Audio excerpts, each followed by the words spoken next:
Des cosmétiques de luxe, une célèbre entreprise d'ameublement ou encore une boisson mondialement connue. De grandes marques occidentales qui se vendent en Corée du Nord malgré l'embargo imposé au pays. Comment le régime nord-coréen, l'un des plus fermés au monde, contourne-t-il les sanctions internationales? C'est l'enquête des révélateurs. À Pyongyang, dans la capitale, nous avons localisé 2 centres commerciaux. Les voici filmés par un homme d'affaires chinois et une étudiante, tous deux autorisés à entrer dans le pays. À l'intérieur, des galeries luxueuses qui pourraient faire penser aux grands magasins parisiens. Les panneaux d'indication sont même traduits en anglais. Dans les allées, l'homme qui filme pointe du doigt les marques étrangères. Dior, Lancôme et aussi L'Oréal Paris. Il y a beaucoup de produits importés ici. Un peu plus loin, surprise, une icône des marques de luxe Chanel. Le logo est très ressemblant à celui de l'enseigne, tout comme les parfums présentés. Allure pour les hommes, chance pour les femmes. Impossible de savoir s'il s'agit de vrai ou de contrefaçon, mais l'enseigne nous assure que ces produits ne sont pas vendus dans le pays. Avec les sanctions internationales, la vente de produits de luxe à la Corée du Nord est interdite. Ce qui n'empêche pas le centre commercial d'afficher un magasin de montres avec les plus grands noms du secteur. Omega, Tissot, des articles à plusieurs milliers d'euros. Ce magasin vend des montres du monde entier. Les jeunes Nord-Coréens et Nord-Coréennes aiment beaucoup porter des montres. Des produits occidentaux pour une nation qui s'oppose au capitalisme. Le pays a même franchi un cap en reproduisant à l'identique un magasin Ikea.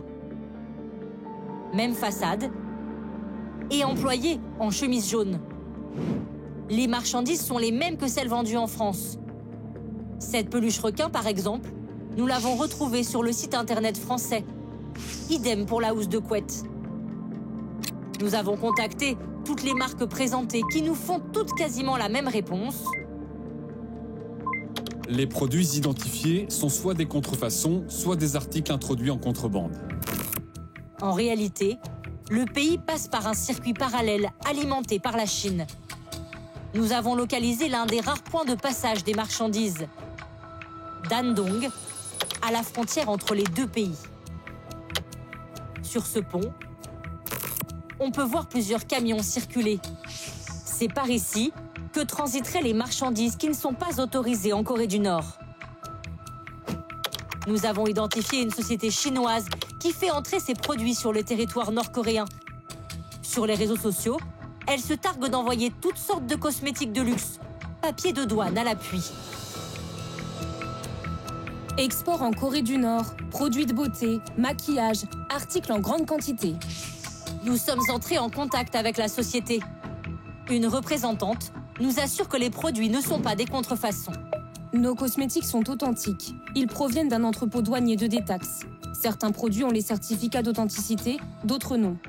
Où sont achetés ceux sans certificat? Ce sont les produits retirés des magasins quand ils ferment.